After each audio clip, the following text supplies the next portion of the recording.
चुनावी बॉन्ड पर एससी में अपील, याचिका दायर, दी कैसी दलील, अब कैसे खुलासे की है दरकार, निशाने पर है बीजेपी की सरकार। बीते दिनों सुप्रीम कोर्ट ऑफ इंडिया में दो मामले चर्चा का विषय रहे हैं।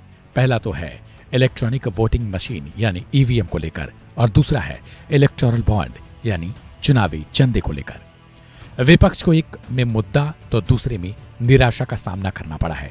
पहले मामला यानी इलेक्ट्रॉनिक वोटिंग मशीन का लेते हैं, जिसमें सुप्रीम कोर्ट ने उल्टा फटकार लगाते हुए कहा था कि शक पर हर चीज में बन सकती है, हर चीज के सकारात्मक और नकारात्मक पहलू दोनों होते हैं, और कहा कि कोर्ट धारणाओं पर नहीं चल सकता है। हमने इस पर पहले ही पड़ताल कर ली है। लेकिन दूसरा मुद्दा है चुनावी चंदे का, जिसे लेकर विपक्ष सोशल मीडिया पर लगातार हमलावर है। चुनावी चंदे पर हुए खुलासे को लेकर जहां सत्ता पक्ष घेरता नजर आ रहा है, तो दूसरी ओर एक और याचिका दायर कर गुहार लगाई गई कि मार्च 2018 से 2019 तक का डाटा भी चुनावी चंदे का सामने लाया जाए।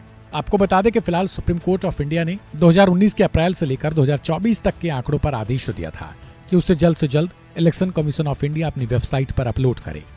आवेदक नागरिक अधिकार ट्रस्ट ने स्टेट बैंक ऑफ इंडिया को 1 मार्च 2018 से 11 अप्रैल 2019 के दौरान बेचे और भुनाए गए बांडों का विवरण साझा करने का निर्देश देने के लिए मांग की है, जिसमें अल्फा न्यूमेरिक संख्या, खरीद की तारीख, मूल्य वर्ग, दाताओं के नाम और पार्टियों के नाम शामिल हैं।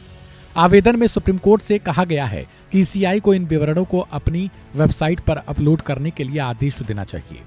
इसमें गुहार लगाई गई है कि मार्च 2018 से लेकर अप्रैल 2019 तक किसे क्या बेचा गया और किसने कितना रुपए का बॉन्ड लिया और किस पार्टी को दिया, इसका भी डाटा सार्वजनिक करना चाहिए। आपको बता दें कि सत्ता पक्ष की ओर से दावे किए जा रहे हैं कि क्या इससे पहले जो कैश और कंपनियों को फायदा बिना जानकारी दी जा रही थी, चुनाव से पहले वो योजना ठीक थी? क्या किसी के पास डाटा पुराने समयों के है कि कांग्रेस की सरकार ने अपने समय कितने पैसे लिए चुनावी चंदे के रूप में और कितनों को क्या दिया? हालांकि इसे लेकर एक चैनल के इंटरव्यू में गृह मंत्री अमित शाह ने भी सवाल किया कि क्या पहले के चुनाव में राजनीतिक दलों और कांग्रेस ने चंदे नहीं लिए थे? अगर कांग्रेस ये बताए कि उन्होंने किस जरिए चुनावी चंदे लिए, तो ये साफ कर सकता है स्थिति को। कांग्रेस और राहुल गांधी को अमित शाह ने सवालों के घेरे में लिया। लेकिन जहां तक सुप्रीम कोर्ट की सीजेआई चंद्रचूड़ की अगुवाई वाले बेंच का इस मामले में फैसले का सवाल है, इस पर अमित शाह ने सुप्रीम कोर्ट के फैसले पर कोई टिप्पणी नहीं की और कहा कि ये कोर्ट का फैसला है। हाँ, अमित शाह ने इतना जरूर कहा कि वह सुप्रीम कोर्ट के फैसले का पूरी तरीके से कद्र करते हैं और आने वाले समय में अगर ऑफलाइन कोई जज मिलते हैं तो वह उनसे जरूर पूछेंगे कि इस चुनावी चंदे की बजाय किस तरीके की योजना लाई जाए जिससे पारदर्शिता सही तरीके से हो पाए। फिलहाल इस खबर को लेकर अपनी राय कमेंट बॉक्स में जरूर ड्रॉप करें और सब्सक्राइब करें वन इंडिया हिंदी।